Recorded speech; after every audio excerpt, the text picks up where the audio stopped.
Like golf, no two courses are the same, and no two outcomes are the same.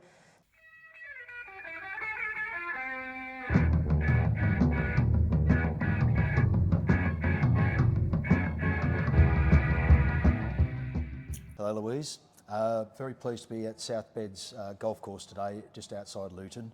I've got Louise Barth here today. I've known Louise for quite a while. So Louise works in Capital Allowances. Now this blog is designed to actually help family run businesses to find expertise really. So today we're talking about Capital Allowances. I've got Louise to talk about a couple of other things as well, but this one's about Capital Allowances. So Louise, would you like to introduce yourself? Yes, hello Derek, and welcome to South Bed's Golf Club. Lovely sunny day. And yeah, thank you for inviting me to talk about what I do, which is Capital Allowances property tax relief. Okay, so what are Capital Allowances? Well, Capital Allowances essentially allow businesses to claim back some of their costs on investing in new assets and plant and machinery within their property that they use for, running their business. Okay, so what are some of the examples? If you think about some of the smaller ones all the way up to the larger ones, what are the sort of the typical sort of jobs you get involved with? And I know you don't like the word typical because none of them are the same, are they? No, it's a bit like golf. No two courses are the same, and no two outcomes are the same. So a typical project is a business owner who's doing a fit out or refurbishment. Or maybe they're growing their business and they need to expand, so they're doing an extension. And it can be from something as small as a WC fit out right up to, £40 million office building. Okay, so you could be driving along and you see a big new facility going up 50,000 square feet. So that's the sort of thing we're talking about, all the way down to a fit out or a new lift or something like that in the building. Yes, definitely.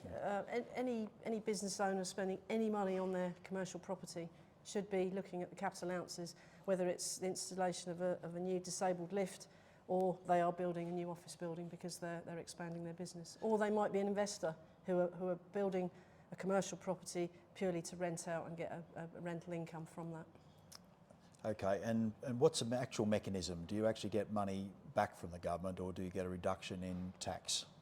In the Capital Allowances regime, generally speaking, Capital Allowances reduces your tax bill, whether you're a corporation taxpayer or an income taxpayer. So you're reducing your taxable profit, resulting in keeping more cash within your business. Okay, all right. So I know you like to get involved early as well, because these are far more complex than you think, aren't they? Than most people think. There's a lot of ins and outs. So you like to get involved early, don't you? Yes, absolutely, Derek. You can't get me involved early enough because I'm a detail person, and also I can look forward to what the outcome could be if you plan early. So I like to turn if only I'd known that, into a what if. And if a client or an investor, one of your family-owned businesses, has a bit of a sight as to what the value of the Capital Allowances is at the outset, they might actually be able to have a better spec or something with the gold knobs on, and actually get what they really want and need for their business rather than what they think they can afford. Okay, so you've told me about a case study which actually I thought was actually quite enlightening actually. 4 other trades got some money out of that, didn't they? Got a job that wouldn't have gone ahead otherwise. Yes, that was a nice little project which I'm about to start any day now. I was approached by a fit-out contractor who had a project that it was probably the biggest project the client had ever embarked on. A lot of money. He was investing in a new children's day nursery, and they couldn't quite commit because it was a lot of money. A lot of uncertainties around the project and complexities with planning and business rates, etc. So the contractor said, can you look at it and give the client a heads up as to what the potential Capital Allowances savings could be for this project? And I said, yes, certainly, of course I can. I spoke to the client, I got the details of the project over the phone, ran some numbers on a post-it note, and gave him a sort of clear line of sight as to what the cash savings would be.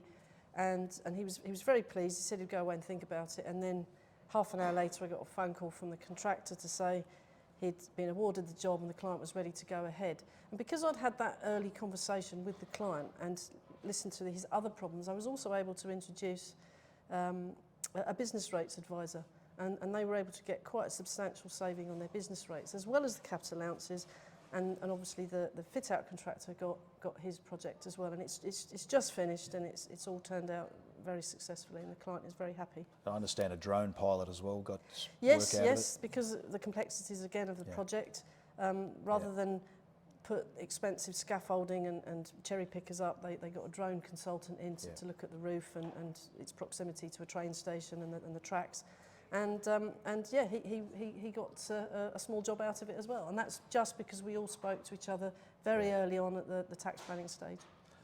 Okay, so so an accountant or a specialist, can your accountant actually do most of this, most claims or not?